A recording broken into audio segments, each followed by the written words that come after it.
হাদিসের 6 জন ইমাম আছেন। কয়জন? বড় বড় ইমাম, সিহাসিত্তার ইমাম, মাযহাবের ইমাম 4 জন আছে না? আরো বড় বড় ইমাম আছে, কিন্তু কেউ ফারস্যের সন্তান ছিল না।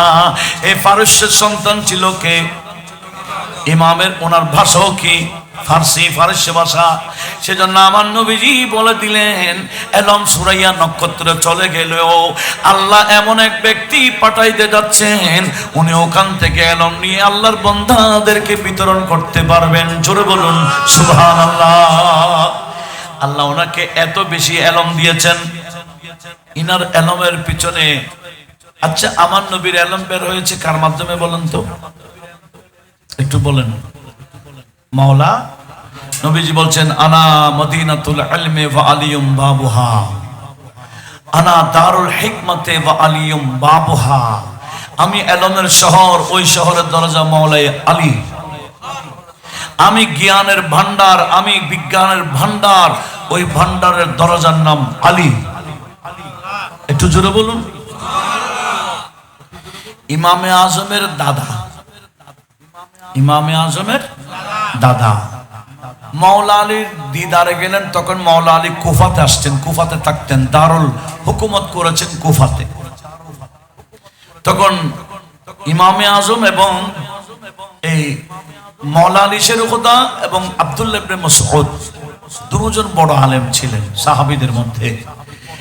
এই দুইজনের অবস্থান ছিল কুফা। আপনারা বুঝতেছেন নাকি বিরক্ত বোধ করছেন? জানেন বিষয়টা যখন দিলেন, বিষয়টা একটু খোলাসা করার দরকার আছে না? হযরত আলী এবং ইবনে আব্বাস, হযরত ইবনে মাসউদ কয়জন হলো? 2 জন। ইবনে মাসউদ এবং ইবনে হযরতে মাওলাই আলী, এই 2 জন কুফাতে অবস্থান করার কারণে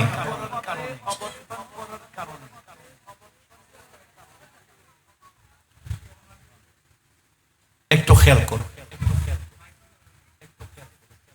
লক্ষ্য করুন। আবার বলেন কে কে? মাওলা আলী এবং ইবনে মাসউদ।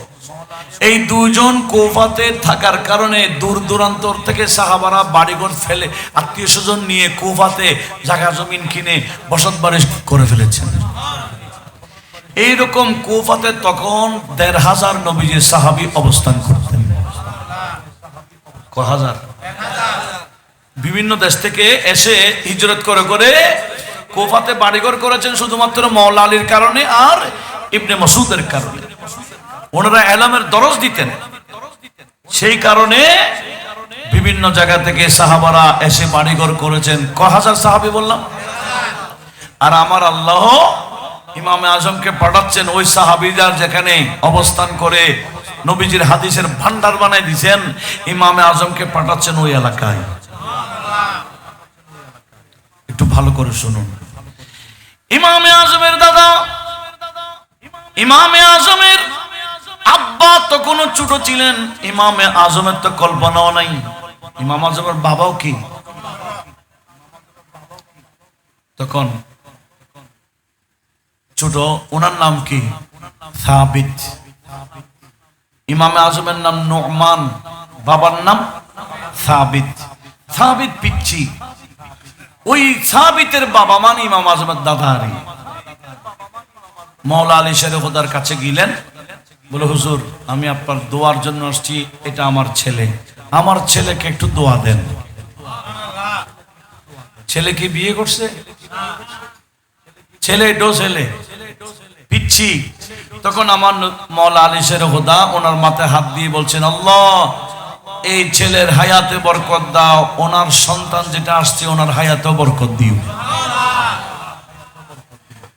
আচ্ছা আমাদের কাছে কেউ আসলে বাচ্চা নিয়ে আসলে ওই বাচ্চার ছেলের জন্য দোয়া করি, কিন্তু মাওলা আলীর কাছে যখন আসছে ইমামে আজমের আব্বাকে নিয়ে, তখন মাওলা আলী শেরখুদা ইমাম আজমের আব্বার জন্য দোয়া না, ওনার ছেলে অর্থাৎ নোমান যিনি ইমামে আজম হবে ওনার জন্য মাওলা আলী শেরখুদা দোয়া করে দিলেন। এরকম মাওলা আলীর দোয়া কোনো ইমামে পাই নাই, সেজন্য ইমামে আজম সেরা। আমি শুধু দেখাবো ইমাম আজম কোন দিকে সেরা, আপনারা শুধু নোট করতে যাবেন, দরকার আছে কিনা? ইমামে আজমের ব্যাপারে কোরআন শরীফের আয়াত যেভাবে আছে, অন্য কোন ইমামের জন্য এরকম কোরআনের আয়াত পেশ করার কোনো সুযোগ। ইমামে আজমের জন্য যেভাবে বুখারী শরীফের হাদিস পেশ করে দিয়েছি, অন্য কোন ইমামের ব্যাপারে এরকম কোন হাদিস আপনি পেশ করতে পারবেন না। সেদিক দিয়েও ইমামে আজম মাওলা আলীর দোয়া নিয়েছেন, সেজন্য ইমাম আজম সাহাবীদের অনেকগুলা সাহাবীদের সাক্ষাৎ পেয়েছেন, সেজন্য ইমাম আজম। এবার আসুন ইমামে আজমের এলম কিরকম ছিল। এলম, যার কাছে এলম বেশি ওনার কাছে ওনাকে মানুষ শ্রদ্ধাও বেশি করে। মাযহাবের ইমাম হযরতে ইমামে শাফিঈ, ইমামে যার জন্ম ইমামে আজমের ইন্তেকাল যে বছরে, ইমাম শাফিঈর জন্ম সেই বছরে, অর্থাৎ 150 হিজরি। কত হিজরি? 150 হিজরি মানে 2 বছর কম 1300 বছর। এখন চলে কত? 1448। তাহলে কি হইল? 2 বছর কম 1300 বছর। ইমাম আজম ইন্তেকাল করেছেন 2 বছর কম 1300 বছর হয়ে গেছে। কথা বুঝা যায়? ইমামে আজম আবু হানিফা রাহমাতুল্লাহ আলাইহি যে বছর ওনার ইন্তেকাল, ওই বছরই ইমাম শাফিঈর কি জন্ম। সেজন্য ইমাম শাফিঈ ইমামে আজমের তো ছাত্র হইতে পারে নাই, বরঞ্চ ইমামে আজমের ছাত্রদের ছাত্র। কে? ইমাম শাফিঈ হলেন ইমামে আজমের ছাত্রদের ছাত্র। আরেকজন ইমাম আছে, ওনার নাম কি? আহমদ বিন হাম্বল। উনি আবার ইমাম শাফিঈর ছাত্র। এবার হিসাব লাগান তো দেখি, ইমামে আজমের ছাত্রের ছাত্র হচ্ছেন ইমাম শাফিঈ। ইমাম শাফিঈর ছাত্রের নাম ইমাম আহমদ বিন হাম্বল, আর ইমাম আহমদ বিন হাম্বলের ছাত্রের নাম হচ্ছে ইমাম বুখারী। আমাদের দেশে অনেকে না জেনে ইমাম বুখারীকে ইমাম আজম থেকে বড় বলতে চায়। কোথায় ইমামে আজম বিখ্যাত তাবেঈ, হ্যাঁ, ওনার সাথে ইমাম বুখারীর কি লাগাই দেয়, মানে তুলনা লাগাই দিতে চাই। তুলনা হবে? কত সিরিয়াল উপরে দেখেন তো। ইমাম বুখারীর উস্তাদের নাম ইমাম আহমদ বিন হাম্বল, ইমাম আহমদ বিন হাম্বলের উস্তাদের নাম ইমাম শাফিঈ, ইমাম শাফিঈর উস্তাদের নাম ইমাম মুহাম্মদ বিন হাসান শাইবানী, ইমাম মুহাম্মদ বিন হাসান শাইবানীর উস্তাদের নাম ইমামে আজম। একটু জোরে বলুন না সুবহানাল্লাহ। আরেকজন ইমাম আছে, এটার নাম কি? ইমাম মালিক। একদিন ইমাম মালিককে ইমাম শাফিঈ সাক্ষাৎ করেছেন। সাক্ষাৎ করার পরে জিজ্ঞেস করলো, হুজুর আরাইতা আবু হানিফা? ইমাম মালিককে জিজ্ঞেস করলো। কে? ইমাম শাফিঈ রাহমাতুল্লাহ। এখন যখন মাযহাবের বিষয়, আমি শুধু মাযহাবের ইমামগুলোকে নিয়ে এখানে আলোচনা করছি। ইমাম শাফিঈ রাহমাতুল্লাহ জিজ্ঞেস করছেন কার থেকে? ইমাম মালিক থেকে। হুজুর আপনি কি আবু হানিফাকে দেখেছেন? বলে দেখছি তো, আমি ওনাকে দেখছি তো। হুজুর উনি কেমন ছিলেন? তখন ইমাম মালিক বলতেছেন, এ শাফিঈ শোনো, কোন একটা ফিলার, কি ইটার ফিলার, মাটির ফিলার, ইমাম আজম এমন ছিলেন, কোন একটা ফিলারকে উনি যদি স্বর্ণ বলে দেয়, উনি দলিল দিয়ে স্বর্ণ প্রমাণ করে দিতে পারবে। কে বলতেছেন? আল্লাহ ওনাকে এমন জ্ঞান দিয়েছেন, উনি কোন ফিলারকে যদি স্বর্ণ বলে দেয়, উনি দলিল দিয়ে এটাকে প্রমাণ দিতে পারবেন। আল্লাহ ওনাকে এরকম জ্ঞান দান করেছেন। জোরে বলুন সুবহানাল্লাহ। সেজন্য ইমামে আজমের ব্যাপারে ইমাম শাফিঈ রাহমাতুল্লাহ আলাইহি বলেছেন, মান আরাদা আন ইয়াতাবাহহারা ফিল ফিকহে, কেউ যদি এলমে ফিকহের মধ্যে জ্ঞান অর্জন করতে চায়, গভীরতা অর্জন করতে চায় এলমে ফিকহ, তার উচিত সে যেন ইমামে আজমের শাগরিদের সাথে ওনার আহলে আল যারা আছে, ওনার শাগরিদ যারা আছে, এদের বৈঠকে বসে, কারণ ইমামে আজমের শাগরিদের দরবারে যাওয়া মানে এলমে ফিকহের সমুদ্র অর্জন করা। এটা কে বলেছেন? ইমামে শাফিঈ রাহমাতুল্লাহ আলাইহি বলেন। সেজন্য উনি বলছেন আল ফিকহু আয়ানুন, ফিকহ হচ্ছে পরিবার কার? আবু হানিফা রাহমাতুল্লাহ আলাইহি। ইমামে আজমের পরিবারের নাম ফিকহ, কারণ উনি যে ফিকহের ধারা উপধারা বের করেছেন, ওনার আগে কেউ ফিকহের এই কোডের মধ্যে বিচারকে বিচার করার জন্য ওনাকে ধারাগুলা মুখস্থ করতে হয় না? বলেন না। আমাদের স্বরাষ্ট্রমন্ত্রী যখন দাঁড়ায়, বাতলরা কাঁপে কেন? উনি ইদানিং দেখতেছি এখানে ওয়াজও করে। এমনি তো ধারা উপাধার এমন ভাবে বলে, হ্যাঁ ওনার ধারা উপাধার সামনে হেরান কথা বলতে পারে না কেন? এগুলোর নাম উসুল, সংবিধান। কথা বুঝেন? এগুলোর নাম কি? সংবিধান। এই উসুলের আলোকে ফেললে আর কথা বলতে পারে না। এইরকম সংবিধান, শরীয়তের সংবিধান কোরআন সুন্নাহ থেকে বের করে সংবিধান রচনা করেছেন, ওনার নাম ইমামে আজম। সেজন্য ধারা উপধারা আপনি কুড়ে যান, ধারা উপধারা গুলো না জানলে আপনাকে বিচারক কেউ মানবে না। কোন ধারার এই বিচারটা হবে, ফয়সালা কিভাবে হবে, কাজী যারা হবেন, এই ফয়সালাকারী যারা হবেন, এই ধারাগুলো না জানলে উনি কখনো ফয়সালাকারী হইতে। এই ঠিক যে এগুলো তো ব্রিটিশ করে দিয়েছে এরকম ধারা উপধারা, এগুলো তো মানুষের বানানো ধারা উপধারা। ওই বাংলাদেশের সংবিধানে এটা কি কোরআন শরীফের আয়াত নাকি না হাদিসের রাসূল? এটা বানাইছে। সেজন্য এক সরকার সংবিধান রচনা করলে আর সরকার বলে এটা হবে না, আরেকটা দাও, সংশোধনী দেয়, তাই না? পারে কেন? এগুলা মানুষের বানানো। কিন্তু আমার আল্লাহ কোরআন এবং সুন্নাহ যে নাজ দিয়েছেন, এগুলা থেকে সংবিধান যিনি রচনা করেছেন, ধারা উপধারা বের করেছেন, সর্বপ্রথম ইনি হচ্ছেন ইমামে আজম। আর বাকিগুলা ওনাকে অনুসরণ করেছেন। ইমামে আজমের ছাত্র ছিল 40 জন। খুব ব্রেনি ছাত্র ছিল। কয়জন? 40 জন। এদেরকে স্টাডি করাইতেন, এদেরকে নিয়ে 40 জনকে একেবারে বড় বড় মুফতি, মুফাসসির, মুহাদ্দিস বানিয়ে দিয়েছেন। আর ইনাদের মাধ্যমে গবেষণা করাইতেন। তো গবেষণা করাইতে অবস্থা কি হয়েছে জানেন? উনি 83,000 কোরআন সুন্নাহকে সামনে রেখে 83,000 মাসআলা রচনা করেছেন। কথা বললাম, শুধু মানব জীবনের মধ্যে বিভিন্ন সাইড 83,000 মাসআলা যিনি রচনা করে দিয়েছেন, ওনার নাম ইমামে আজম। এরকম কেউ রচনা করতে পারে নাই। সেজন্য ইমামে আজম কি करबला के जानिसारों को सलाम।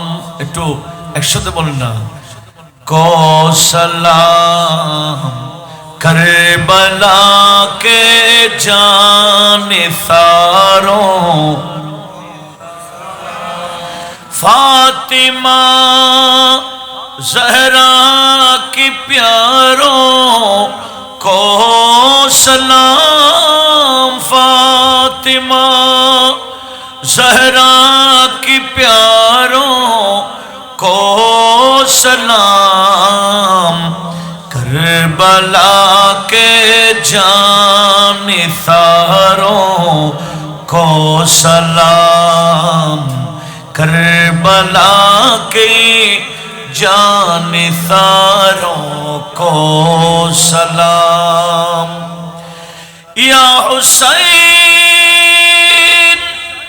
इब्ने अली मुश्किल कुशा, या हुसैन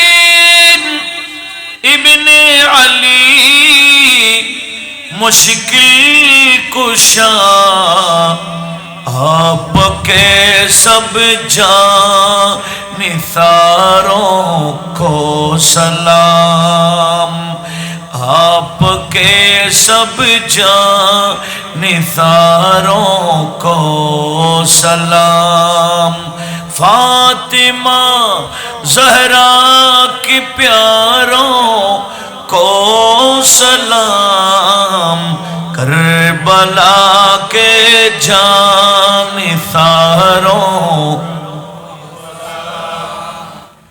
अकबरो असगर पे जो कुर्बानी हो,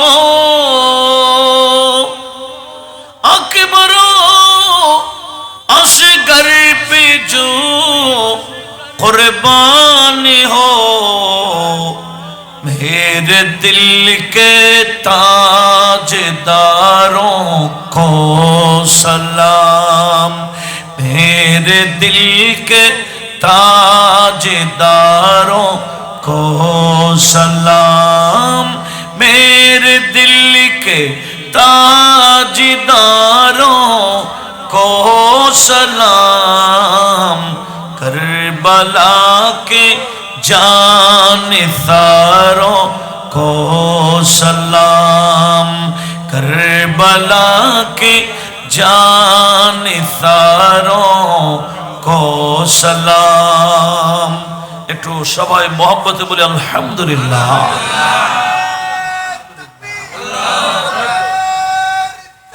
ইয়ার অপরকে বোঝাবার সুযোগ পাই, কথা বলুন ঠিক কিনা?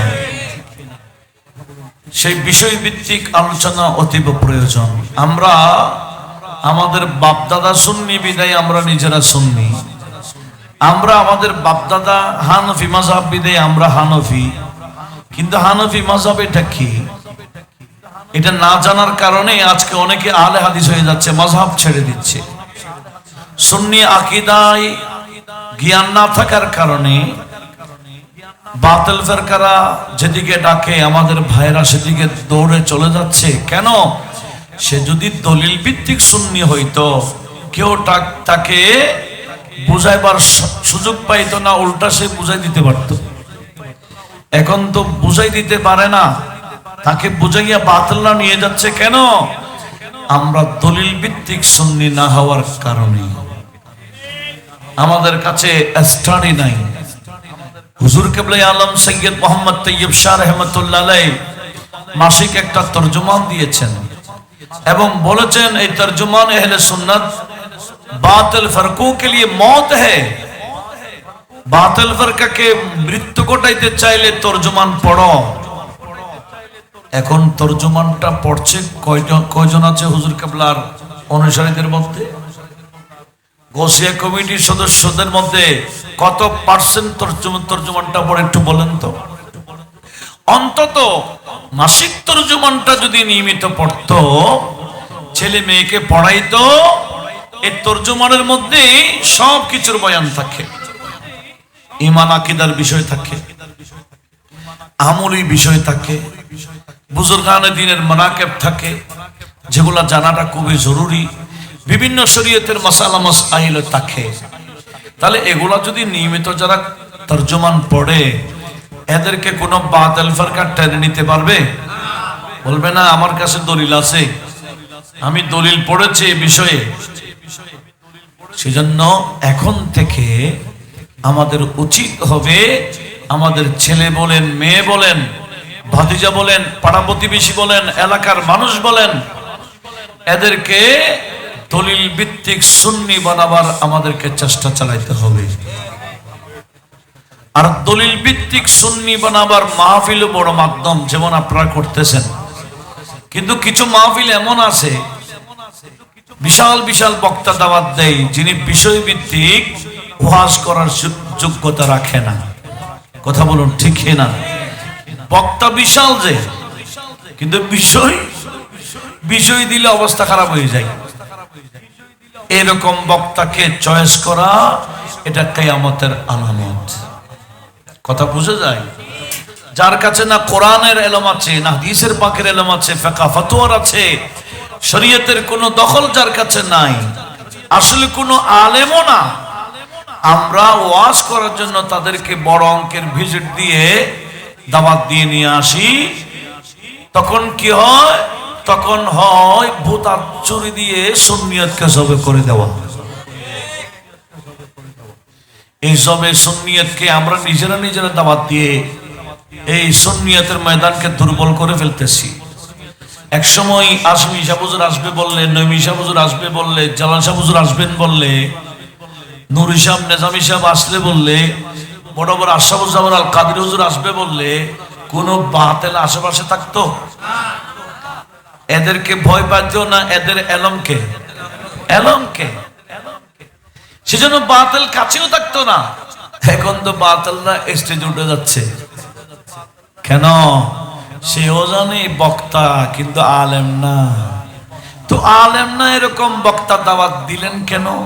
আপনার দোষ, সুন্নিয়তকে আপনি শেষ করে দিচ্ছেন। আগামী তো বক্তা দাওয়াত দেওয়ার ক্ষেত্রে খুব বেশি সতর্ক থাকতে হবে আমাদেরকে। উনি আলেম কিনা আগে যাচাই করতে হবে। তো যাচাই কার কাছে করবেন? ইউটিউব থেকে? ইউটিউব। উনি আলেম নি বলে না, উনি অনেক বড় আলেম। ফাকরি দেখছো না কত বড়? ফাকরি দেখে বড় আলেম মনে করিয়েন না। আলেম কত বড়, কি, কেমন, তেমন, এগুলো আপনার এলাকার যোগ্য আলেমে জানবেন। যোগ্য আলেম থেকে পরামর্শ নিয়েই আপনি ওয়াজের জন্য বক্তা সিলেক্টেড করবেন, নতুবা আপনি নিজেই সুন্নিয়তকে ধ্বংস করে দিচ্ছেন।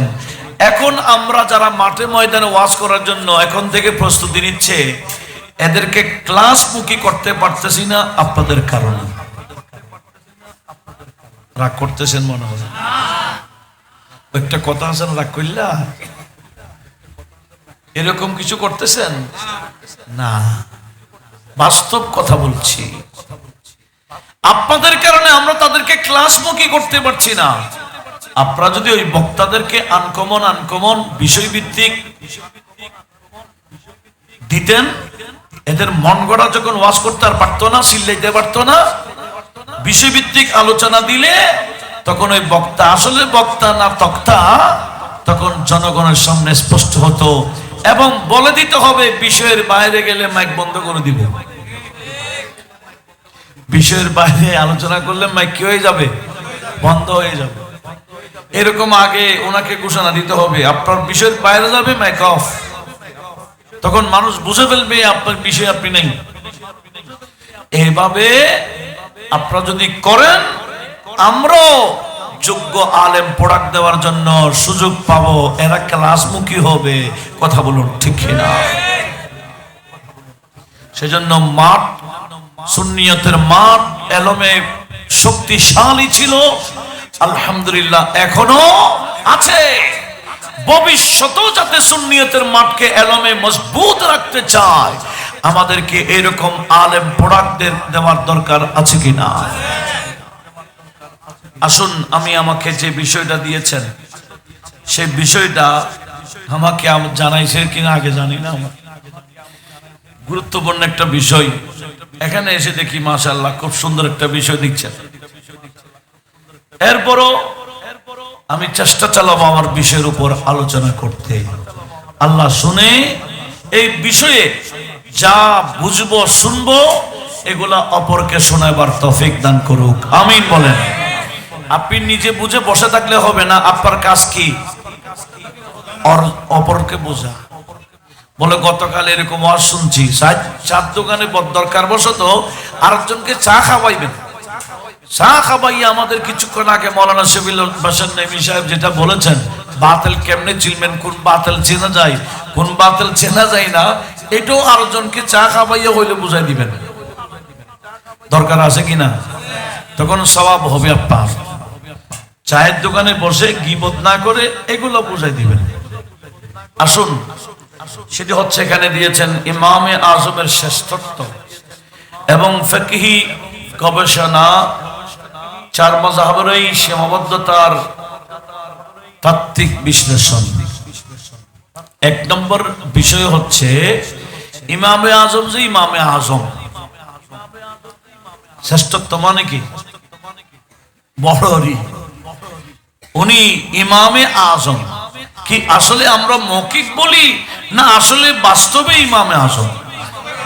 এটা আমাকে বুঝিয়ে দিয়েছেন যে এখন আমাকে চেষ্টা করতে হবে উনি যে আসলেই বড় ইমাম, আসলেই বড় মহান ইমাম, আসলেই সেরা ইমাম, এটা আমাকে আমার বিষয়ে খোলাসা করতে হবে। দ্বিতীয় আরেকটা বিষয় হচ্ছে যে মাযহাব এই চারটার মধ্যে সীমাবদ্ধ কেন? এর বাইরে আর অন্য কোন মাযহাবের অনুসরণ করা যাবে না। ইমামে আজম সহ যে চারজন মাযহাবের ইমাম আছে ওনাদের চেয়েও তো এই জমানায় বড় বড় যোগ্য যোগ্য ইমাম আজমের উস্তাদও ছিলেন। এমন উস্তাদ ছিলেন 40 বছর ইমামে আজম ওনার বৈঠকে ছিলেন, এলম অর্জন করেছেন। একটু জোরে বলুন না সুবহানাল্লাহ। ইমামে আজমের হাদিসের উস্তাদ ছিল 4000। কয়? আমাদের দেশে কিছু জাহেল জুহালারা বলে ইমামে আজম এমনি ওনার মেহরা ছিল, খিবরা ছিল শুধু ইলমে ফিকহ, ওনার কাছে হাদিসের কোনো দখল তেমন ছিল না। অথচ ইলমে ফিকহ বের হয় কোরআন এবং হাদিস থেকে, সুন্নাহ থেকে। কোরআন সুন্নাহ না জানলে ফিকহ বের করা সম্ভব নয়। ইমামে আজম যার হাদিসের উস্তাদও কয় হাজার বললাম? 4000। তো এক একজন উস্তাদ থেকে একটা একটা নিলেও তো 4000 হাদিস আছে। কথার কথা, একজন থেকে যদি কয়টা দেয়? ওনার উস্তাদ থেকে একজন থেকে শুধু একটা একটা হাদিস দিয়েছেন? একটা একটা না, অনেক হাদিস ইমামে আজম আবু হানিফা উস্তাদ থেকে নিয়েছেন। কিন্তু বর্তমানে আহলে হাদিস যারা নিজেদেরকে অনেক বড় হাদিস বিশারদ মনে করে, এরা বলছে না ইমাম আজম হাদিস জানতেন না। এটা ইমামে আজমের উপর বড় তোহমত, অপবাদ। অথচ ইমামে আজম আপন জামানার হাদিসেরও ইমামে আজম ছিলেন, ইমামুল আইম্মা ফিল হাদিসও ছিলেন। একটু বড় আওয়াজ বলুন না সুবহানাল্লাহ। আসুন আমি আপনাদের কাছে সে বিষয়টা খুলাসা করি। উনি শ্রেষ্ঠ কেন?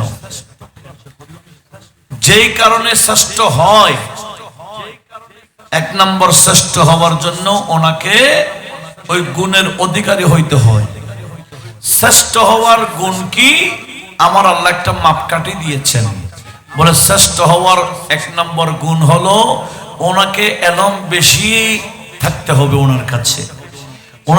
ওনাকে বড় আলেম হইতে হবে, সবার চেয়ে বড় আলেম হলে উনি শ্রেষ্ঠত্তর কি পদে উঠতে পারবে। কথা বলুন ঠিক না? হযরত আদম আলাইহিস সালামকে ফেরেশতাদের চেয়েও সেরা আমার আল্লাহ প্রমাণ দিয়েছেন। কি দিয়ে? সিজদা তো এটা পরে দিয়ে যাচ্ছে, শ্রেষ্ঠত্ব প্রমাণ দেওয়ার পরে না। শ্রেষ্ঠত্ব প্রমাণ দিলেন কেমনে? কেমনে বলেন? বলে আম্বিউনি বি আসমাই হাওলা। এ আম্বিউনি, ফেরেশতাদেরকে বলছেন এগুলোর নাম বলো। ফেরেশতারা বলে সুবহানাল্লাযী সুবহানাকা লা ইলমা লানা ইল্লা মা আল্লামতানা। ও আল্লাহ, তুমি যতটুকু শিখাইছো একটা লাইন আমরা বেশি জানি না, এর চেয়ে বেশি জ্ঞান আমাদের নাই, এগুলো আমরা জানি না। তখন আদম আলাইহিস সালাম বলছেন এবার আপনি বলেন দেখি। তখন আদম আলাইহিস সালাম সব কিছুর নাম মুহূর্তের মধ্যে বয়ান দিয়ে দিলেন। ফেরেশতারা যেগুলা জানতো না আদম আলাইহিস সালাম সেগুলা জানেন। তাহলে ওনার এলম কি বেশি? আমার আল্লাহ এটা প্রমাণ দেওয়ার পরে বলছেন এবার সিজদা করো, সম্মান করো। একটু জোরে বলুন না সুবহানাল্লাহ। ঠিক রব্বুল আলামিন কোরআনে পাকেও সূরা মুজাদালার মধ্যেও ইরশাদ করেছেন ইয়ারফাইল্লাহুল্লাযীনা আমানু মিনকুম ওয়াল্লাযীনা উতুল ইলমা দারাজাত। রব্বুল আলামিন বললেন, এই আমার বান্দাগণ, সমস্ত বান্দাদের মধ্যে আমি সম্মান বাড়াই দিই যে সমস্ত বান্দারা ঈমান এনেছে। কাফের মুশরিক বেদিন যত আছে সমস্ত মানুষের মধ্যে শ্রেষ্ঠত্ব হলো ঈমানদারের। আবার ঈমানদারের মধ্যে আমার আল্লাহ বলতেছেন ওয়াল্লাযীনা উতুল ইলমা দারাজাত, আমি আল্লাহ যাদেরকে ইলম দিয়েছি ঈমানদারের মধ্যে আবার এরা হলো সেরা। ঈমানদারের মধ্যে শ্রেষ্ঠ কারা? যারা উলুল ইলম, যারা ইলম ওয়ালা। তাহলে ইলম ওয়ালা হলে আমার আল্লাহ তাদেরকে সেরা বানাই। তাহলে ইমাম আজম সেরা, তো ওনার কাছে এরকম ইলম ছিল কিনা আমাদেরকে জানতে হবে কিনা, জানতে হবে। তো ইমাম আজমের ফজিলত বয়ান করতে গেলে কোরআন এবং সুন্নাতেও ইমাম আজমের কথা আছে। সুবহানাল্লাহ বলেন। কোরআন নাযিল হয়েছে তখন কি ইমাম আজম ছিলেন? না। ইমাম আজম আমাদের নবীকে দেখেন নাই, তবে নবীকে দেখেছেন এরকম সাহাবীকে দেখেছেন। আর উনি ছাড়া, ইমামে আজম ছাড়া অন্য কোন কে ইমাম, ইমাম মালিক বলেন, ইমামে শাফিঈ বলেন, ইমামে আহমদ বিন হাম্বল বলেন, বাকি তিনজন, এই তিনজনের মধ্যে কেউ কোন সাহাবীকে দেখেন নাই। শুধুমাত্র সাহাবীকে দেখেছেন, উনি হলেন ইমামে আজম আবু হানিফা। এক রওয়ায়াত মোতাবেক দেখা যায় উনি 22 জন সাহাবীকে দেখেছেন। কয়জন? নবীজির খাদেম, 10 বছর লাগাতার যিনি নবীজির খেদমত করেছিলেন, হযরতে আনাস বিন মালিক আল আনসারী রাদিয়াল্লাহু তাআলা ইমামে আজম হযরতে আনাস রাদিয়াল্লাহু তাআলা সুহবত নিয়েছেন, ওনার থেকে অনেক হাদিসও নিয়েছেন, ওনাকে পেয়েছেন। এরকম হযরতে জাবের বিন আব্দুল্লাহকে পেয়েছেন, জলিলুল কদর বড় বড় সাহাবীকে পেয়েছেন ইমামে আজম। উচ্চ আওয়াজে বলুন সুবহানাল্লাহ। সেই দিক দিয়ে ইমামে আজম কিছু বললে এটাকেও হাদিস বলা হয়। এই ভারতবর্ষে যিনি হাদিস ব্যাপকভাবে চর্চা করার সুযোগ করে দিয়েছেন উনি শেখ আব্দুল হক মুহাদ্দিস দেহলভী। উনি কিছু হাদিসের উসুল বের করেছেন, উসুলে হাদিস। এই উসুলে হাদিসের উপর ওনার একটা কিতাব আছে, মুকাদ্দামাতুদ দাহলভী বলে। আমাদের মাদ্রাসায় ইন্টার লেভেল এটা পড়ানো হয়। তো ওই কিতাবের মধ্যে হাদিস কাকে বলে এমন ভাবে আমরা শুনবো, আমিও ধীরে ধীরে বলতেছি যাতে সবাই বুঝেন। মাশাআল্লাহ, মাইকো বাজারও আছে, ওখানেও ক্লিয়ার আওয়াজ যাচ্ছে। আর আমিও বেশি চিল্লাই না কেন, যাতে আমার আওয়াজটা সবাই ক্লিয়ার বুঝতে পারেন, আমাদের মা বোনরাও শুনেন। এগুলো এলম অর্জন করা, ঠিক না? একটু লক্ষ্য করুন, হাদিস কাকে বলে? হাদিস বলা হয় নবীজি যা বলেছেন, যা করেছেন, নবীজির সামনে কেউ কিছু করেছেন বা বলেছেন, নবীজি চুপ ছিলেন, মনসম্মতি জ্ঞাপন করেছেন, এই তিনটা কাজকে নবী হাদিসে রাসূল বলা হয়, এটাকে হাদিস বলে। ঠিক তদ্রূপ কোন সাহাবী কিছু বললে, সাহাবী কিছু করলে, সাহাবীর সামনে কেউ কিছু করেছেন, বলেছেন, উনি মেনেছেন, ইনি সাপোর্ট দিয়েছেন, এটাকে হাদিস বলে। কয়টা গেল? তৃতীয় নম্বর, তাবেঈ, সাহাবীকে যারা দেখেছেন, ঈমানের সাথে সাহাবীকে যারা অনুসরণ করেছেন, এইরকম তাবেঈ কিছু বললে, তাবেঈ কিছু করলে বা বললে, তাবেঈদের সামনে কেউ কিছু করলো বললো, উনিও সাপোর্ট দিলেন, তাহলে এটাকেও হাদিস বলা হয়। জোরে বলুন সুবহানাল্লাহ। হাদিস বলতে শুধু নবীজির বাণী না, নবীজির কাজ না, সাহাবীদের বাণী কাজও আছে, তাবিদের বাণী এবং কাজকেও কি বলা হয়? তাহলে ইমামে আজম যখন তাবেঈ, কথাটা একটু ভালো করে শুনুন, ইমামে আজম যখন কি তাবেঈ, ওনার বাণীও কি? আমি এটা বুঝাইতে চাচ্ছিলাম, ইমামে আজম যখন তাবেঈ, তাহলে ওনার বাণীও কি, ওনার কথাও কি, ওনার কাজও কি। এখন জাহেলরা বলে ইমাম আজম হাদিস জানে না। ইনার বাণীও হাদিস, ইনার কাজও হাদিস।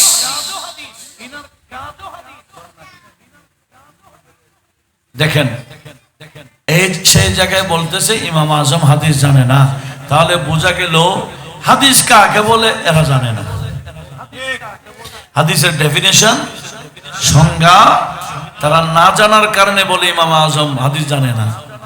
অথচ ইমাম আজম হাদিস নিয়েছেন সাহাবীদের থেকে, ইমামে আজম হাদিস নিয়েছেন বড় বড় তাবেঈদের থেকে। ইমামে আজমের হাদিসগুলো দুর্বল হওয়ার কোনো সুযোগ নাই। আচ্ছা, হাদিসগুলো দুর্বল কেমনে হয় জানার দরকার আছে না? হাদিস দুর্বল কেমনে হয়? হাদিস তো নবীজির বাণী। বলে হাদিস দুর্বল হয় না, হাদিস এটা গ্রহণ করার ক্ষেত্রে দুর্বলতা এসে যায় বর্ণনাকারী দুর্বল হওয়ার কারণে। কি বললাম? হাদিস এটা বর্ণনাকারী দুর্বল হলে হাদিস গ্রহণ করার ক্ষেত্রে দৌফ এসে যায়, দুর্বলতা এসে যায়। নতুবা হাদিস তো রাসূল পাকের, জুড়ে বলুন সুবহানাল্লাহ। আচ্ছা, ইমামে আজম আবু হানিফা রাহমাতুল্লাহ আলাইহি যাদের থেকে হাদিস নিয়েছেন, ওনাদের কি দুর্বলতা ছিল? সব মজবুত। কেন? ইমামে আজম যাদের থেকে হাদিস নিয়েছেন, এনারা বড় বড় কি তাবেঈ, বড় বড় সাহাবী, এনাদের কোনো দুর্বলতা। আমার নবীজি যাদেরকে খায়রুল কুরুন বলেছেন, আমার নবীজি বলছেন খায়রুল কুরুনে কারনি, আমি নবী যে যুগে আছি এই যুগের মানুষ শ্রেষ্ঠ মানুষ। আমার পর সুম্মাল্লাযীনা ইয়ালাউনাহুম, আমার পরে আমার সাহাবীদের যুগ, সুম্মাল্লাযীনা ইয়ালাউনাহুম, এরপরে তাবেঈদের যুগ। এই তিনটা যুগকে নবীজি সেরা যুগ বলেছেন। একটু জোরে বলুন না সুবহানাল্লাহ। ইমামে আজম হলো সেরা যুগের মানুষ। এক, এগুলো আমি ইমাম আজমের শ্রেষ্ঠত্ব দেখাচ্ছি। কয় দিক দিয়ে ইমাম আজম সেরা, আমি আজকে আপনাদের মাইন্ডে শুধু এটাই ঢুকাবো ইনশাআল্লাহ। আল্লাহ এগুলা ঢুকে সেভ করে রাখার তৌফিক দেন।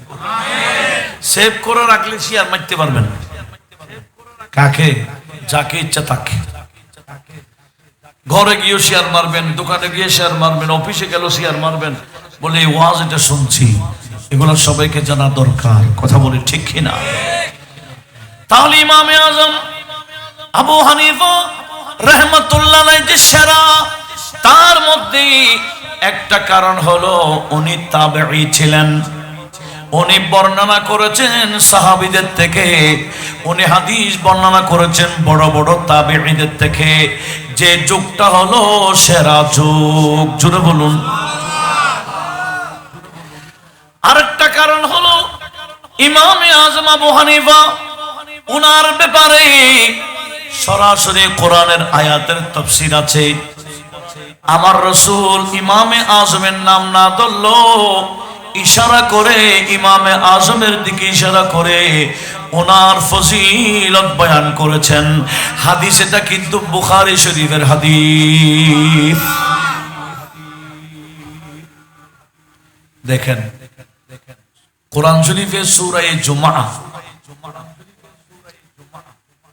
কোন সূরা বললাম? এটা 2 নম্বর আয়াতের শেষে করে আছে, 3 নম্বর আয়াতের দিকে ওয়া আখারিনা মিনহুম লাম্মা ইয়ালহাকু বিহিম। এই আয়াত প্রসঙ্গে সাহাবারা আমাদের নবীর থেকে জানতে চাইলেন, কারণ নবীজিকে তাফসীর শিখাইলেন কে? একটু বলেন। নবীজিকে আমার আল্লাহ কোরআনও শিখাইলেন, এটা আবার কোরআন শরীফে আল্লাহ নিজে বয়ানও দিয়েছেন। আর রহমান আল্লামাল কোরআন খালাকাল ইনসান আল্লামাহুল বায়ান। আল্লাহ বলেন আমি একজন ইনসানে কামেল বানাইলাম, ইনসান বলতে সব ইনসানের কথা না, এখানে আল ইনসান বলতে এখানে শুধু একজন ইনসানের কথা বলেছেন, উনি হলেন আল ইনসান আল কামেল। ইনি হচ্ছেন শুধুমাত্র আমাদের নবী, যার কাছে কোনো ধরনের অসম্পূর্ণতা নাই। আল্লাহ আমাদের নবীকে এমন ভাবে সৃষ্টি করেছেন, এত গুণ দিয়েছেন, কোনো গুণের অভাব রাখে নাই। আমাদের তো কোনো না কোনো সাইডে একটা কি থাকে, অসম্পূর্ণতা থাকে, দুর্বলতা থাকে, কিন্তু আমাদের নবীকে আল্লাহ কোনো দিকেই দুর্বল রাখেন নাই, দুর্বল বানান নাই। এত ব্যাপক গুণ দিয়েছেন। আলা হযরত বলেন, আমি এত কিতাব পড়েছি, এত কিছু করেছি, এত এত এলম অর্জন করেছি, কিন্তু নবীজির গুণ যথাযথ বয়ান করতে দিলে আমি আহমদ রাজা লাজবাব হয়ে যাই। কেন? বলে আল্লাহ নবীকে এত গুণ দিয়েছেন, আমি গুণগুলো জানিও না। আর একটু জোরে বলুন, জাতি হুই ইন্তিখাব ওয়াসিফি হুয়ে লাজবাব, জাতি হুই ইন্তিখাব वसिफी हुए लाजवाब, नामे हुआ मुस्तफा, नामे हुआ मुस्तफा, तुम पे करोड़ों दुरूद, तुम पे करोड़ों दुरूद, तुम। আমরা আলা হযরতের মুস্তাফা জানের রহমত पे লাখো সালাম শিখেছি, লক্ষ লক্ষ সালাম, কিন্তু কোটি কোটি যে দরুদ দিবেন এটাও শিখে রাখার দরকার আছে কিনা? কোটি কোটি কি দরুদ।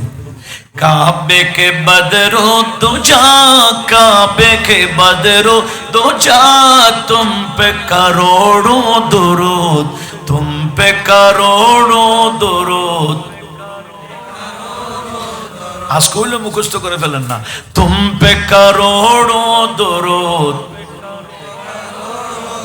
আলা হযরত শত শত নাত লিখেছেন, শত শত। তবে মারা যাওয়ার আগে ওসিয়ত করেছেন, এই তোমরা তো আমার জানাজা পড়বে কলেজ মাঠে, আর দাফন করবে আমার এলাকা বাড়িতে পাশে,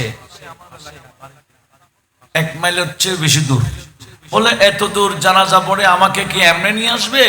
না, আমাকে খাটে করে নিয়ে আসার সময় আমার করোড়ো দরুদের কালামটা আমাকে শুনে আনবা। সেজন্য এখনো আলা হযরতের উরুসের মধ্যে এই কালামটা বেশি পড়া হয়। কোনটা?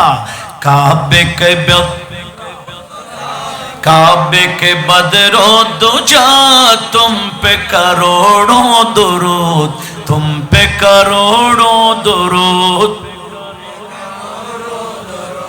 काबे के बदरो दुजा, तुम पे करोड़ों दुरूद, काबे के बदरो दुजा, तुम पे करोड़ों दुरूद। तैबा के शम्सो दुहा, तैबा के शम्सो दुहा, तुम पे करोड़ों दुरूद, तुम पे करोड़ों दुरूद। तुम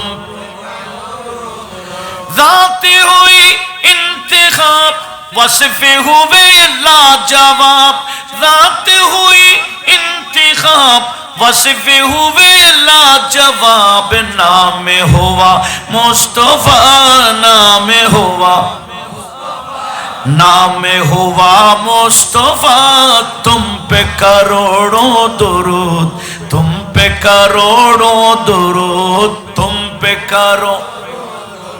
কি বুঝলাম? আমার আলা হযরত বলি, ইয়া রাসূলুল্লাহ, আপনার জাতকে আল্লাহ বেছে নিয়েছেন, এত গুণ দিয়েছেন, গুণ দিতে বয়ান দিতে গেলে আমরা লাজবাব হয়ে যাই।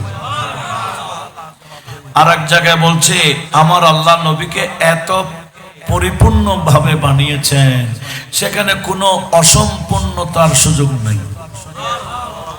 वो कमाले हुस्ने हुजूर है,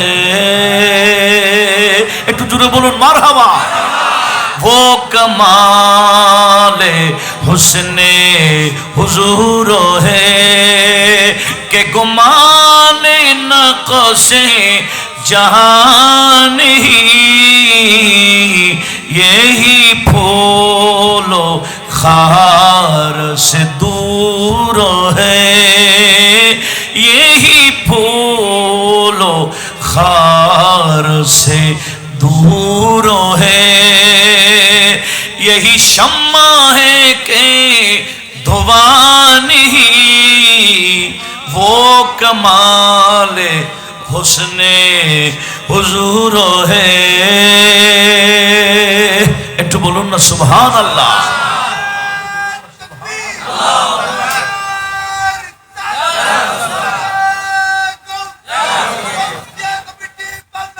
জিন্দাবাদ।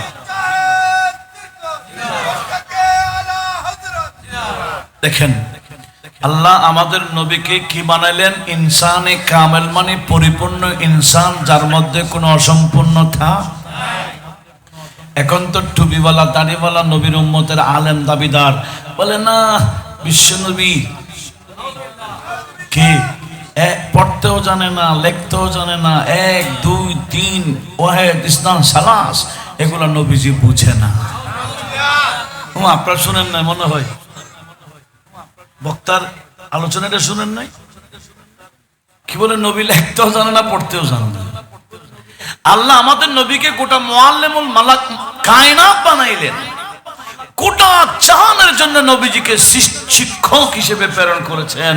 আর সে জায়গায় বলে বিশ্ব নবী লিখতেও জানে না, পড়তেও জানে না। এটা কি চরম বেয়াদবি নয়? আল্লাহ এই সমস্ত বেয়াদব থেকে আমাদের এই ভাই বোন সবাইকে হেফাজত করুন। আমার আল্লাহ কি বললেন? আর রহমান আল্লামাল কোরআন খালাকাল ইনসান আল্লামাহুল, অর্থাৎ আমি একজন পরিপূর্ণ মানুষ বানাইলাম, ওনাকে কোরআন ও শিক্ষা দিলাম। শুধু কোরআন না, আল্লামাহুল বায়ান, কোরআনের তাফসীর সহ আমি আল্লাহ ওনাকে শিক্ষা দিয়েছি। জোরে বলুন। এই আয়াতের ব্যাখ্যা তাফসীর দেখেন, অনেক তাফসীর কি আছে। আল্লামাহুল বায়ান অর্থ কি?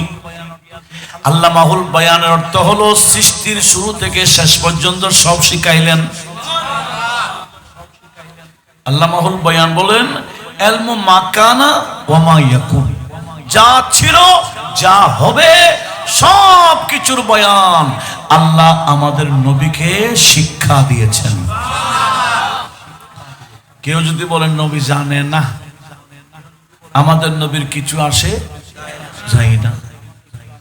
মোরা তোমায় না চিনলে তোমার কি, তোমার কি আসে যায়, দোনো জাহান তোমারি, দোনো জাহান তোমারি, নূরি চরণে ঝুকায়, দোনো জাহান তোমারি, নূরি চরণে ঝুকায়।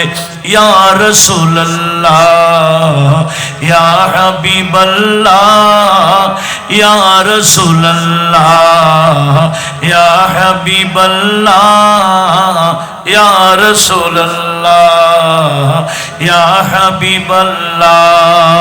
সালাতুনিয়া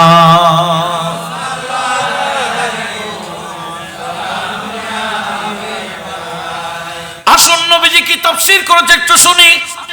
সূরা জুমআ ওই আয়াত ওয়া আখারিনা মিনহুম লাম্মা ইয়ালহাকু বিহিম, আল্লাহ বলতেছেন ওয়া আখারিনা মিনহুম, সাহাবাদের পরে আসবে এখনো যারা নবীজির সাথে সাক্ষাৎ করতে পারে নাই। এই আয়াত প্রসঙ্গে সাহাবারা জিজ্ঞেস করলেন ইয়া রাসূলুল্লাহ, এই আয়াতে আমার আল্লাহ কার কথা বলেছেন? সুবহানাল্লাহ। এই আয়াতে কার কথা বলেছেন? তখন নবীজির পাশে পারস্যের একজন সাহাবী, যার বয়স 350 বছর, সালমান ফারসি। সালমান উনি পাশে ছিলেন, ওনার কাঁধে নবীজি হাত দিলেন, বলে আমার সাহাবারা, এই যে আমার সালমান বাড়ি হচ্ছে পারস্য, এই পারস্যের একজন বংশের একজন আল্লাহ বান্দা পাঠাবেন, উনিকে জানো? লাউ কানাল ইলমু ইনদা সুরাইয়া, এটা তাফসীর করতেছে ইমাম বুখারী। বুখারী শরীফ কিতাবুত তাফসীর, এই জুমা সূরাতুল জুমার তাফসীরের মধ্যে আছে। লক্ষ্য করুন, আমার নবীজি সালমান ফারসির হাত পিঠের মধ্যে হাত দিয়ে বলতেছেন, লাউ কানাল ইলমু ইনদা সুরাইয়া, এই কোরআনের ইলম, হাদিসের ইলম, ফিকহের ইলম, ফতোয়ার ইলম, ইলম যদি দুনিয়া থেকে সুরাইয়া নক্ষত্রের মধ্যে উঠে যায়, আল্লাহ ফারসের বংশে এমন একজন বান্দা পাঠাবেন, উনি ওখান থেকে ইলম নিয়ে আল্লাহর বান্দাদেরকে দিতে পারবেন।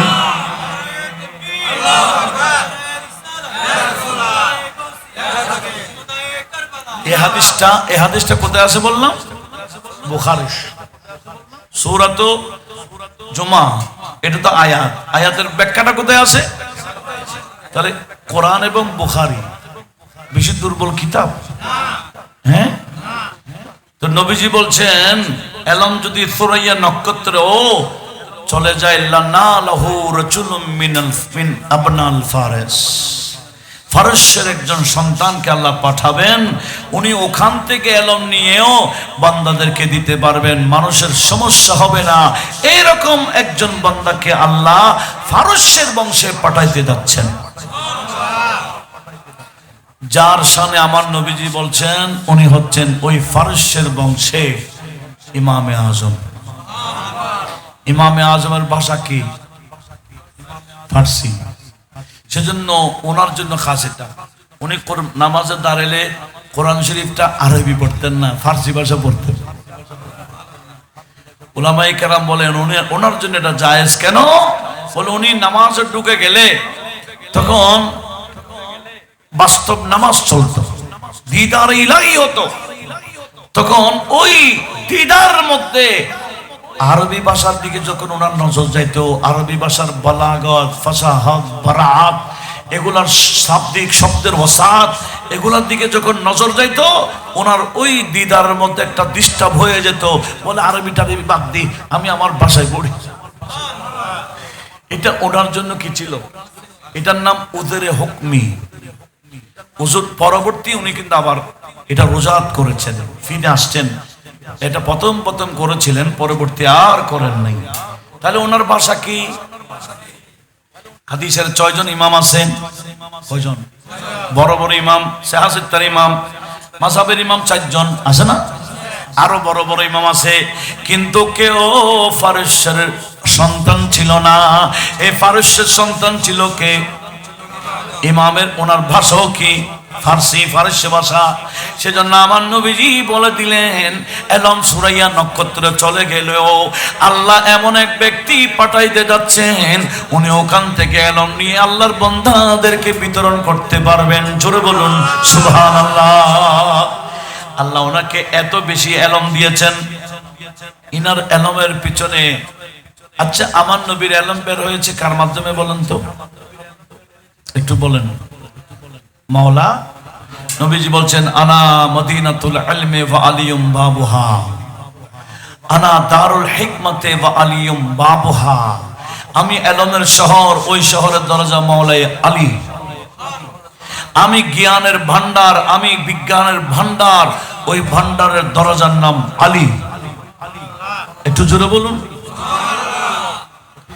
ইমামে আজমের দাদা, ইমামে আজমের দাদা মাওলা আলীর দিদারে গেলেন, তখন মাওলা আলী কুফাতে আসছেন, কুফাতে থাকতেন, দারুল হুকুমত করেছেন কুফাতে।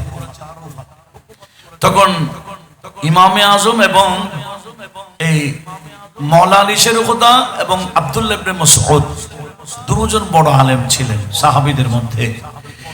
এই দুইজনের অবস্থান ছিল কুফা। আপনারা বুঝতেছেন নাকি বিরক্ত বোধ করছেন? জানেন বিষয়টা যখন দিলেন, বিষয়টা একটু খোলাসা করার দরকার আছে না? হযরত আলী এবং ইবনে আব্বাস, হযরত ইবনে মাসউদ কয়জন হলো? 2 জন। ইবনে মাসউদ এবং ইবনে হযরতে মাওলাই আলী, এই 2 জন কুফাতে অবস্থান করার কারণে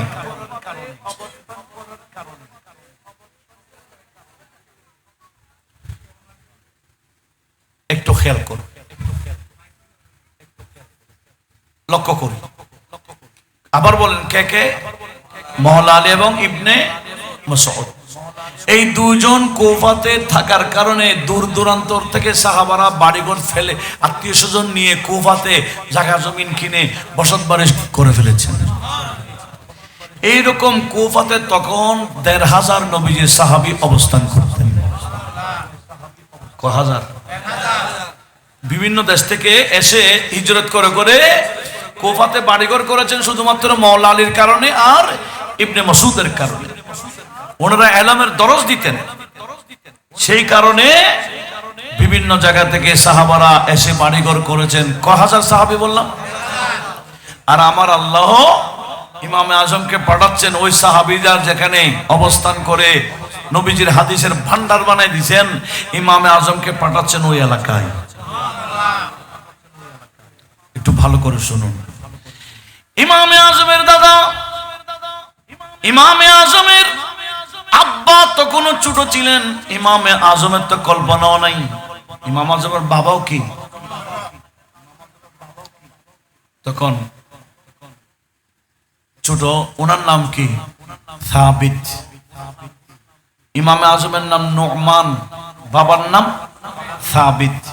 সাবিত পিচ্ছি, ওই সাবিতের বাবা মানে ইমাম আজমের দাদা। আরি মাওলা আলী শেরে খোদার কাছে গেলেন, বলে হুজুর আমি আপনার দোয়ার জন্য আসছি, এটা আমার ছেলে, আমার ছেলেকে একটু দোয়া দেন। ছেলে কি বিয়ে করছে? ছেলে ডো ছেলে পিচ্ছি। তখন আমার মাওলা আলী শেরে খোদা ওনার মাথায় হাত দিয়ে বলছেন, আল্লাহ এই ছেলের হায়াতে বরকত দাও, ওনার সন্তান যেটা আসছে ওনার হায়াতেও বরকত দিও। আচ্ছা, আমাদের কাছে কেউ আসলে বাচ্চা নিয়ে আসলে ওই বাচ্চার ছেলের জন্য দোয়া করি, কিন্তু মাওলা আলীর কাছে যখন আসছে ইমামে আজমের আব্বাকে নিয়ে, তখন মাওলা আলী শেরে খোদা ইমাম আজমের আব্বার জন্য দোয়া না, ওনার ছেলে অর্থাৎ নোমান যিনি ইমামে আজম হবে ওনার জন্য মাওলা আলী শেরে খোদা দোয়া করে দিলেন। এরকম মাওলা আলীর দোয়া কোনো ইমামে পাই নাই, সেজন্য ইমামে আজম সেরা। আমি শুধু দেখাবো ইমাম আজম কোন দিকে সেরা, আপনারা শুধু নোট করতে যাবেন, দরকার আছে কি না? ইমামে আজমের ব্যাপারে কোরআন শরীফের আয়াত যেভাবে আছে, অন্য কোন ইমামের জন্য এরকম কোরআনের আয়াত পেশ করার কোন সুযোগ। ইমামে আজমের জন্য যেভাবে বুখারী শরীফের হাদিস পেশ করে দিয়েছি, অন্য কোন ইমামের ব্যাপারে এরকম কোন হাদিস আপনি পেশ করতে পারবেন না। সেদিক দিয়েও ইমামে আজম মাওলা আলীর দোয়া নিয়েছেন, সেজন্য ইমাম আজম সাহাবীদের অনেকগুলা সাহাবীদের সাক্ষাৎ পেয়েছেন, সেজন্য ইমাম আজম। এবার আসুন ইমামে আজমের এলম কিরকম ছিল। এলম, যার কাছে এলম বেশি ওনার কাছে ওনাকে মানুষ শ্রদ্ধাও বেশি করে। মাযহাবের ইমাম হযরতে ইমামে শাফিঈ, ইমামে যার জন্ম ইমামে আজমের ইন্তেকাল যে বছরে, ইমাম শাফিঈর জন্ম সেই বছরে, অর্থাৎ 150 হিজরি। কত হিজরি? 150 হিজরি মানে 2 বছর কম 1300 বছর। এখন চলে কত? 1448। তাহলে কি হইল? 2 বছর কম 1300 বছর। ইমাম আজম ইন্তেকাল করেছেন 2 বছর কম 1300 বছর হয়ে গেছে। কথা বুঝা যায়? ইমামে আজম আবু হানিফা রাহমাতুল্লাহ আলাইহি যে বছর ওনার ইন্তেকাল, ওই বছরই ইমাম শাফিঈর কি জন্ম। সেজন্য ইমাম শাফিঈ ইমামে আজমের তো ছাত্র হইতে পারে নাই, বরঞ্চ ইমামে আজমের ছাত্রদের ছাত্র কে? ইমাম শাফিঈ হলেন ইমামে আজমের ছাত্রদের ছাত্র। আরেকজন ইমাম আছে, ওনার নাম কি? আহমদ বিন হাম্বল। উনি আবার ইমাম শাফিঈর ছাত্র। এবার হিসাব লাগান তো দেখি, ইমামে আজমের ছাত্রের ছাত্র হচ্ছেন ইমাম শাফিঈ। ইমাম শাফিঈর ছাত্রের নাম ইমাম আহমদ বিন হাম্বল। আর ইমাম আহমদ বিন হাম্বলের ছাত্রের নাম হচ্ছে ইমাম বুখারী। আমাদের দেশে অনেকে না জেনে ইমাম বুখারীকে ইমাম আজম থেকে বড় বলতে চায়। কোথায় ইমাম আজম বিখ্যাত তাবেঈ, হ্যাঁ, ওনার সাথে ইমাম বুখারীর কি লাগাই দেয়, মানে তুলনা লাগাই দিতে চাই। তুলনা হবে? কত সিরিয়াল উপরে দেখেন তো। ইমাম বুখারীর উস্তাদের নাম ইমাম আহমদ বিন হাম্বল। ইমাম আহমদ বিন হাম্বলের উস্তাদের নাম ইমাম শাফিঈ। ইমাম শাফিঈর উস্তাদের নাম ইমাম মুহাম্মদ বিন হাসান শাইবানি। ইমাম মুহাম্মদ বিন হাসান শাইবানির উস্তাদের নাম ইমামে আজম। একটু জোরে বলুন না সুবহানাল্লাহ। আরেকজন ইমাম আছে, এটার নাম কি? ইমাম মালিক। একদিন ইমাম মালিককে ইমাম শাফিঈ সাক্ষাৎ করেছেন। সাক্ষাৎ করার পরে জিজ্ঞেস করলো, হুজুর আর রাইতা আবু হানিফা? ইমাম মালিককে জিজ্ঞেস করল। কে? ইমাম শাফিঈ রাহমাতুল্লাহ। এখন যখন মাযহাবের বিষয়, আমি শুধু মাযহাবের ইমামগুলোকে নিয়ে এখানে আলোচনা করছি। ইমাম শাফিঈ রাহমাতুল্লাহ জিজ্ঞেস করছেন কার থেকে? ইমাম মালিক থেকে। হুজুর আপনি কি আবু হানিফাকে দেখেছেন? বলে দেখছি তো, আমি ওনাকে দেখছি তো। হুজুর উনি কেমন ছিলেন? তখন ইমাম মালিক বলতেছেন, এ শাফিঈ শোনো, কোন একটা ফিলার, কি ইটার ফিলার, মাটির ফিলার, ইমাম আজম এমন ছিলেন, কোন একটা ফিলারকে উনি যদি স্বর্ণ বলে দেয়, উনি দলিল দিয়ে স্বর্ণ প্রমাণ করে দিতে পারবে। কে বলতেছেন? আল্লাহ ওনাকে এমন জ্ঞান দিয়েছেন, উনি কোন ফিলারকে যদি স্বর্ণ বলে দেয়, উনি দলিল দিয়ে এটাকে প্রমাণ দিতে পারবেন। আল্লাহ ওনাকে এরকম জ্ঞান দান করেছেন। জোরে বলুন সুবহানাল্লাহ। সেজন্য ইমামে আজমের ব্যাপারে ইমাম শাফিঈ রাহমাতুল্লাহ আলাইহি বলেছেন, মান আরাদা আন ইয়াতাবাহহারা ফিল ফিকহে, কেউ যদি ইলমে ফিকহের মধ্যে জ্ঞান অর্জন করতে চায়, গভীরতা অর্জন করতে চায় ইলমে ফিকহ, তার উচিত সে যেন ইমামে আজমের শাগরিদের সাথে ওনার আহলে আল যারা আছে, ওনার শাগরিদ যারা আছে, এদের বৈঠকে বসে। কারণ ইমামে আজমের শাগরিদের দরবারে যাওয়া মানে ইলমে ফিকহের সমুদ্র অর্জন করা। এটা কে বলেছেন? ইমামে শাফিঈ রাহমাতুল্লাহ আলাইহি বলেন। সেজন্য উনি বলছেন, আল ফিকহু আয়ানুন, ফিকহ হচ্ছে পরিবার কার? আবু হানিফা রাহমাতুল্লাহ আলাইহি। ইমামে আজমের পরিবারের নাম ফিকহ, কারণ উনি যে ফিকহের ধারা উপধারা বের করেছেন, ওনার আগে কেউ ফিকহের এই কোডের মধ্যে বিচারকে বিচার করার জন্য ওনাকে ধারাগুলা মুখস্থ করতে হয় না? বলেন না। আমাদের স্বরাষ্ট্রমন্ত্রী যখন দাঁড়ায়, বাতলরা কাঁপে। কেন? উনি ইদানিং দেখতেছি এখানে ওয়াজও করে। এমনি তো ধারা উপাধারা এমন ভাবে বলে, হ্যাঁ, ওনার ধারা উপাধার সামনে হেরান কথা বলতে পারে না। কেন? এগুলোর নাম উসুল, সংবিধান। কথা বুঝেন? এগুলোর নাম কি? সংবিধান। এই উসুলের আলোকে ফেললে আর কথা বলতে পারে না। এইরকম সংবিধান, শরীয়তের সংবিধান কোরআন সুন্নাহ থেকে বের করে সংবিধান রচনা করেছেন, ওনার নাম ইমামে আজম।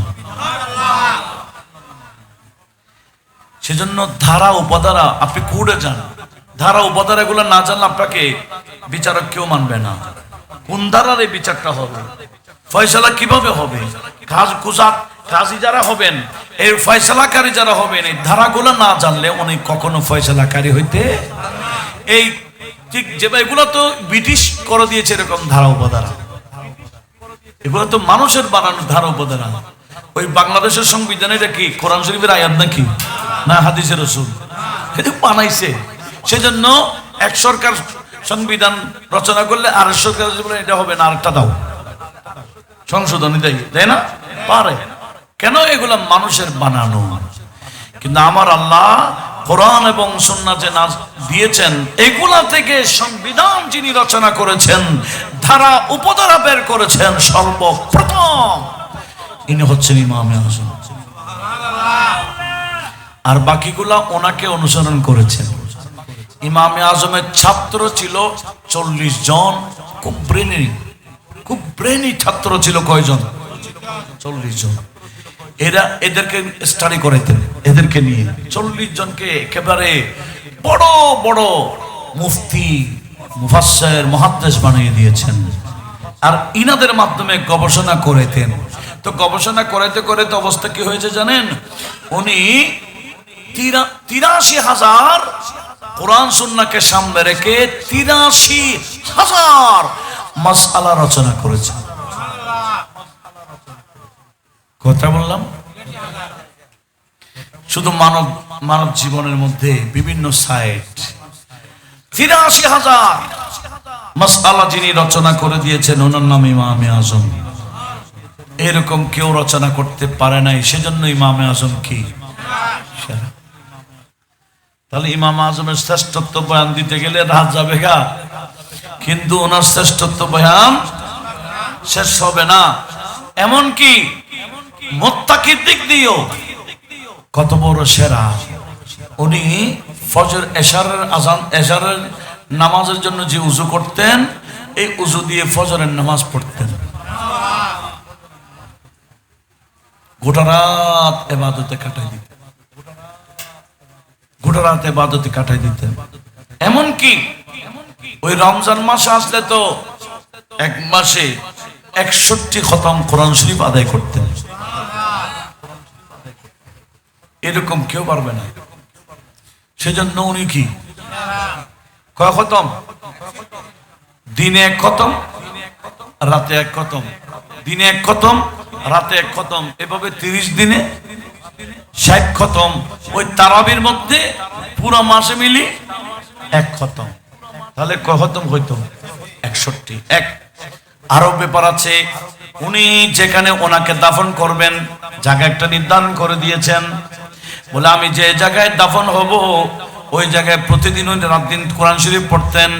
এমনকি রওয়ায়াতে আসছে ওই জায়গায় নাকি উনি 60,000 বার খতমে কোরআন আদায় করেছেন। ওই জায়গায় কয় হাজার বার? এগুলা কি বিশ্বাস হয়? হ্যাঁ, আমরা না কোরআন শরীফ খতম দিলে আমাদেরকে যদি একদিন এক রাতে ফেলবো, আফেজ সাহেবকে দিলে 6-7 ঘন্টায় শেষ করে দিবে না। কিন্তু জেনারেল কাউকে দিলে একদিন এক রাত সময় দিলাম, 24 ঘন্টার টাইম দিলাম, খতম করেন। অনেকে সহজে পারবে না, কিছু বান্দারা পারবে, ঠিক না? কিন্তু আল্লাহর কিছু বান্দা আছে, এনারা কিছু গোটা কোরআন শরীফ খতম করতে তেমন বেশি সময় লাগে না। ইন্ডিয়ার মধ্যে দিল্লিতে কখনো গেলে ওনার মাজার জিয়ারত করিয়েন। পাহাড়গঞ্জ নবী করিম রোড, এটা নিউ দিল্লির পাশে, যেখানে আপনাকে ট্রেনে নামাই দিবে। ট্রেন স্টেশন থেকে বেশি দূরে না, কাছে, নিউ দিল্লির কাছে পাহাড়গঞ্জ রোডের নাম নবী করিম রোড। সেখানে একজন আল্লাহর বান্দার মাজার আছে, ওইটার নাম হচ্ছে খাজা বাকি বিল্লাহ রহমতুল্লাহ। উনি আবার মুজাদ্দিদ আল ফেসানি রহমতুল্লাহ আলাইহির পীর মুর্শিদ। কার পীর? মুজাদ্দিদ আল ফেসানির পীর। এত মামুলি না। ওনার মাজারে যখন দেখবেন ওই লিখে দিয়েছেন ওনার রাতের আমল, রাতে কি কি করতেন।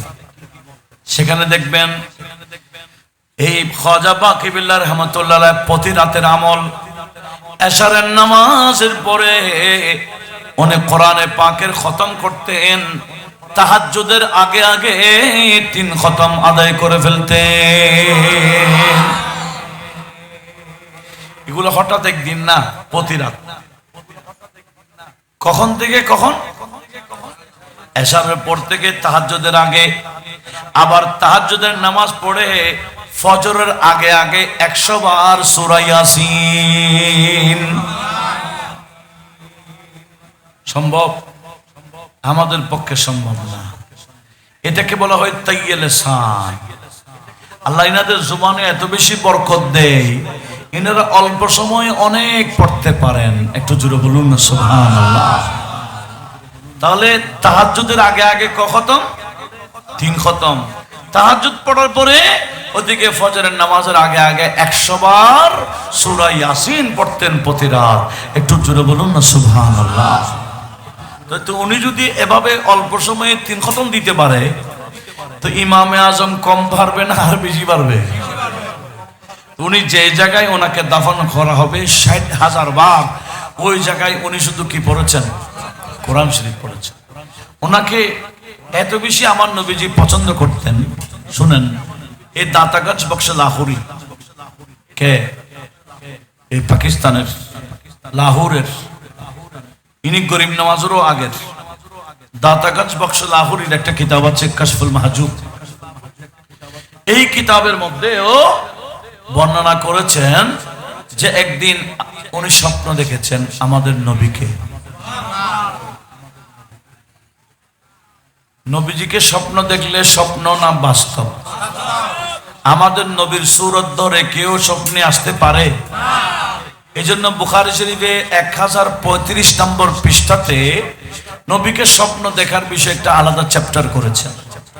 সেখানে আছে আমার নবীজি বললেন, মান রাআনি ফিল মানামি ফাকাদ রাআল হাক্কা লিআন্না শাইতানা লা ইয়াতামাসসালু সূরাতি। নবীজি বলেন, উম্মত, কেউ যদি আমাকে স্বপ্ন দেখো, স্বপ্নে মনে করিও না বাস্তবে দেখেছো। কেন জানো? ইবলিস শয়তান তোমাদের স্বপ্নে বিভিন্ন সূরত নিয়ে আসতে পারে, তবে আমার আল্লাহ ইবলিসকে ক্ষমতা দেয় নাই আমি নবীর সূরত ধারণ করার জন্য। সেজন্য আমাকে স্বপ্ন দেখলে স্বপ্ন মনে করিও না, বাস্তবই দেখেছো। আমরাও কি স্বপ্ন যুগে দেখতে চাই না? জানতো একটু দরবারে রাসালাতে अर्जी पेश करें। आ जाए अगर ख्वाबों में सरकार मदीना, आ जाए अगर ख्वाबों में सरकार मदीना, सरकार मदीना, सरकार मदीना, सरदार मदीना, सरकार के अनवार से पुर नूर हो सीना, पुर नूर हो सीना, पुर नूर हो सीना, रोशन हुए सीना। आ जाए अगर ख्वाबों में सर पर्दा हो रुखे रोशन से उठा दीजिए हजरती, पर्दा हो रुखे रोशन से उठा दीजिए हजरती। हो जाए जियारत, हो जाए जियारत, मैं तालिब दीदार हूँ माहे मदीना, ए माहे मदीना, मेहताब मदीना, ए माहे मदीना, मेहताब मदीना। आ जाए अगर ख्वाबों में सरकार मदीना, सला दुनिया।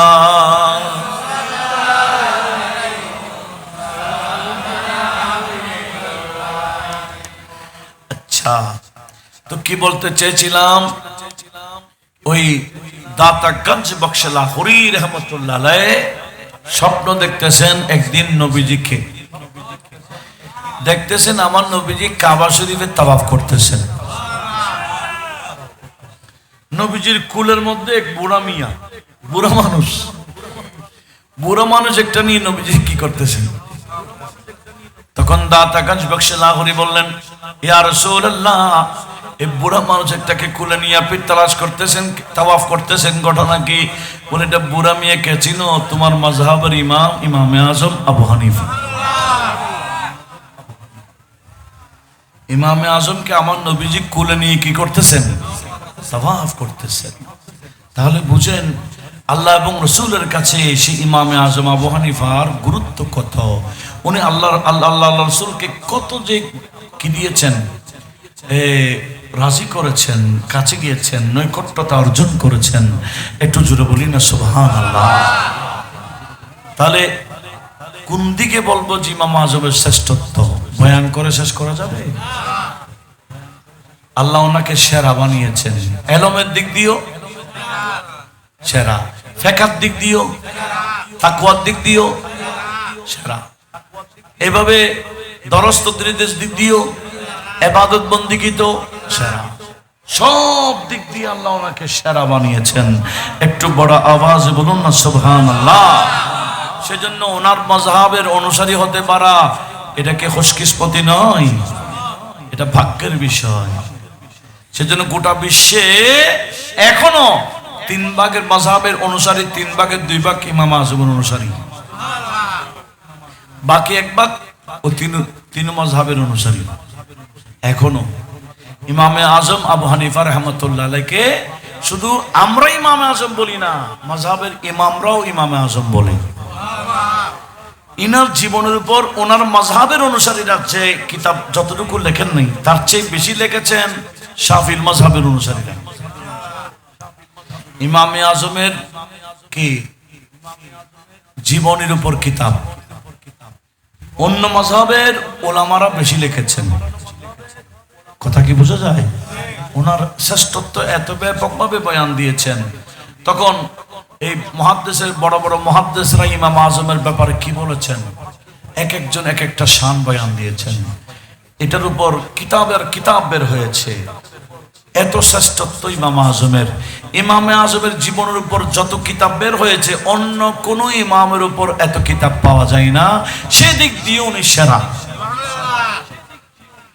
কথা বোঝা যায়? এখানে আমাকে আরেকটা বিষয় বলতে বলেছেন, সেটি হচ্ছে 4টি মাযহাবে কেন সীমাবদ্ধ। এটা আমি সংক্ষেপে বলে সালাতু সালামের দিকে যাব ইনশাআল্লাহ। কি বিরক্ত বোধ হচ্ছে? মাযহাব কয়টা? 4টা মাযহাব। 4টা মাযহাবের উপর সমস্ত উলামায়ে কেরাম ঐকমত পোষণ করেছেন 400 হিজরিতে। কত? 400 হিজরি মানে আজ থেকে ক বছর আগে?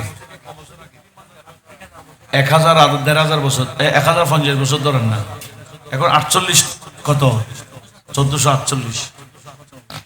1050 বছর আগে সমস্ত উলামারা সমস্ত মাযহাব নিয়ে গবেষণা শুরু করলেন। দেখতেছেন 27টা মাযহাব পাইছেন, এক একজনের মাযহাব। সব মাযহাবকে সামনে রেখে গবেষণা শুরু করলেন। দেখতেছেন চতুর্দিকে যে সমস্ত মাযহাবের ইমামরা ধারা উপধারা বের করেছেন, তার মধ্যে শ্রেষ্ঠ হিসেবে পেয়েছেন 4টাকে। অন্যান্য মাযহাবের যারা ছিল এরা সাময়িক কিছু কিছু ধারা উপধারা, কিন্তু এই 4 মাযহাবের মধ্যে ধারা উপধারা কি আছে? পরিপূর্ণ আছে, কিন্তু ভিন্ন ভিন্ন বিষয়। ধারা উপধারা কি ভিন্ন ভিন্ন, কিন্তু কি আছে? পরিপূর্ণ আছে। যার কারণে আজ থেকে 1050 বছর আগে এই 4 মাযহাবের উপর এনহাসার মানে সীমাবদ্ধ হওয়ার মধ্যে অক্ষমত এজমা হয়ে গেছে। এই কথা বলেছেন শাহ ওলিউল্লাহ মুহাদ্দিস দেহলভী ওনার আল ইকদুল জাইয়্যিদ কিতাবে। বলে 400 বছর আগে উলামায়ে কেরামের অক্ষমত পোষণ হয়ে গেল। 4 মাযহাবের অতি উপরে আর কোন মাযহাবকে অনুসরণ করা যাবে না। 4 ইমামের মধ্যে যে কোনো একজন ইমামকে অনুসরণ করলেই জান্নাতের রোড পাওয়া যাবে। একটা বিষয় আমাদেরকে জানতে হবে, ইনাদের মাযহাবের ভিন্নতা আকীদার দিক দিয়ে নয়, মাযহাবের ভিন্নতা হচ্ছে আমলের দিক দিয়ে। কথাটা একটু ভালো করে শুনুন। কিসের দিক দিয়ে? আমল। এগুলোকে আমলি বলা হয়, এটাকে আমলকে বলা হয় শাখা প্রশাখা, কিন্তু আকীদার মাসআলাকে বলা হয় মূল মাসআলা। এই 4 মাযহাবের ইমাম আকীদার ক্ষেত্রে কিন্তু এক। আমি কি বুঝাইতে পারতেছি? চারো মাযহাবের ইমাম আকীদার দিক দিয়ে কোন আকীদা? আকীদা এটা কোনটা? আহলে সুন্নাত ওয়াল জামাত। তো ইমামে আজমের আমলও তো আহলে সুন্নাত ছিল কিনা? ওনার ইন্তেকাল কত বছর আগে?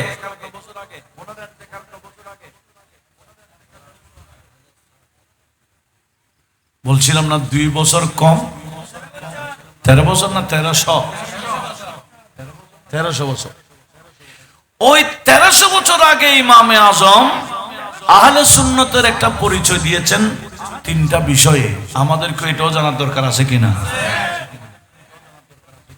উনি বলতেছেন এই জামানায় আহলে সুন্নাত ওয়াল জামাতের অনুসারীকে চেনা যাবে 3টা কাজ করলে।